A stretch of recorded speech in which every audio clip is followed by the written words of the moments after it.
Hi everyone. So today I'd like to talk to you about abdominal hernias. Now, I would have loved to have spoken about hernias in June because June was actually the National Hernia Month.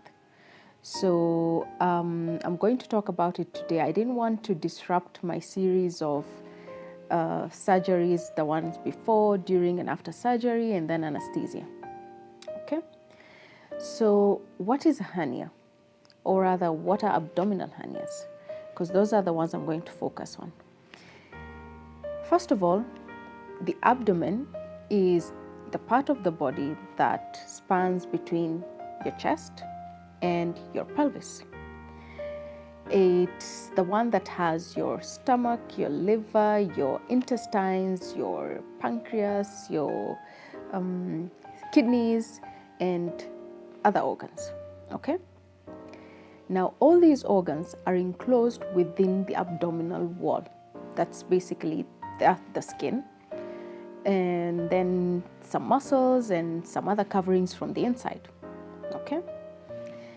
Now, a hernia is when an organ, one of these organs, most commonly it's the intestines, they bulge through an opening within the abdominal wall. And that opening is usually created due to a weakness in the abdominal wall. That weakness, it either develops with time. Some people have some medical conditions in their connective tissue and they develop that weakness. Or most commonly, it develops because you have a natural weakness in that abdominal wall. These natural weaknesses, they are commonly in the area in the lower abdomen. Okay?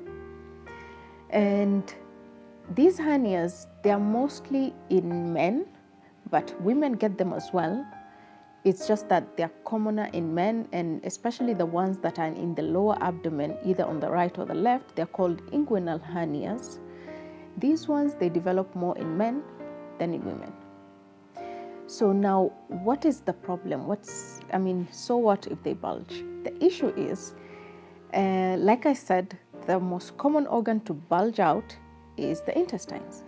Now, when they bulge out, for most patients, they usually go back in just when they lie down, or for some patients, they can just push them back inside.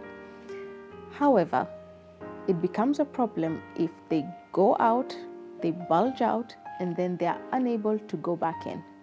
When they're unable to go back in, they can become sort of closed off. They can close off. That is called an obstruction. And then that means basically things can't move forward. And that brings up so many complications. Okay? So what are the symptoms? As a patient, how do you know you have a hernia? Like I said, it's a bulge in the abdominal wall. You'll basically see something that bulges out, especially when you cough or when you bear down, or for some people, just when they stand up, things bulge out. Okay? And then this is something that usually goes back in. Either you can push it back inside yourself, or when you lie down, it goes back in. So now let's say you have a hernia. How do you treat it? Now, the treatment for a hernia, it's usually surgical. There's no medicine that you can take that will just make it magically go away. It doesn't. And the issue with hernias is once you have one, there's a risk of developing those complications. And there's a risk that with time, it can keep getting bigger and bigger. Okay, because of that weakness, it just keeps getting bigger and bigger. Okay? But still, not every patient will have the surgery. For some patients, if they're very old or they have some other very serious medical conditions, like they have heart failure, they're just too sick to have surgery, then those ones we don't usually operate on them and we just observe them. Unless they develop a complication from that hernia, then it becomes a necessity. Otherwise, we leave them alone. But if you're young and healthy, we normally operate on you. So how do we do that? So hernias, they're fixed basically. Like I said, the cause is there's a weakness in the abdominal wall. So for us to treat it, we just need to make it stronger so that things don't bulge out. So how do we do that? First of all, the surgery can either be done in an open manner or laparoscopic. What does that mean? An open manner is basically when we make a cut in the area and we basically do the surgery as we look with our own eyes. But laparoscopic is, I'm sure you've heard of this thing, it's when we use a small incision right around the belly button and then some other small incisions. Now the one at the belly button, we insert a camera and then the instruments go through the other openings and we do the surgery as we look through a monitor. That one, the benefit of it is that we can be able, if let's say you have 2 hernias at a go, then we can fix them at the same sitting. And it also helps us look at all the abdominal organs while we're in there.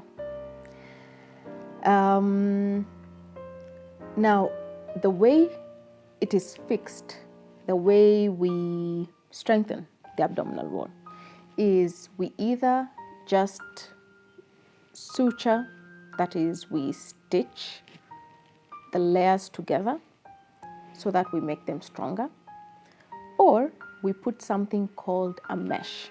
That is the most common way of us fixing it. It's actually the better way. It's just that there are some other circumstances when we cannot use a mesh, and I'm not going to talk about that. So a mesh is, it sort of looks like a mosquito net. If you've ever seen a mosquito net, so that's exactly how a mesh looks like. It's just it's made with some specific material. So that one, we put it on the abdominal wall from the inside, and when it lies there, later on as the wound heals, it makes it stronger and the hernia doesn't come back.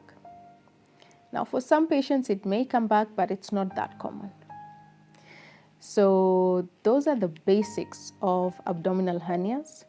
Of course, if you do have a hernia, you will consult your doctor, your surgeon, and you'll get more information from your surgeon about the procedure, whether or not you should have it, and what are the possible complications that could arise from that procedure. Thank you for watching. Until next time, stay healthy.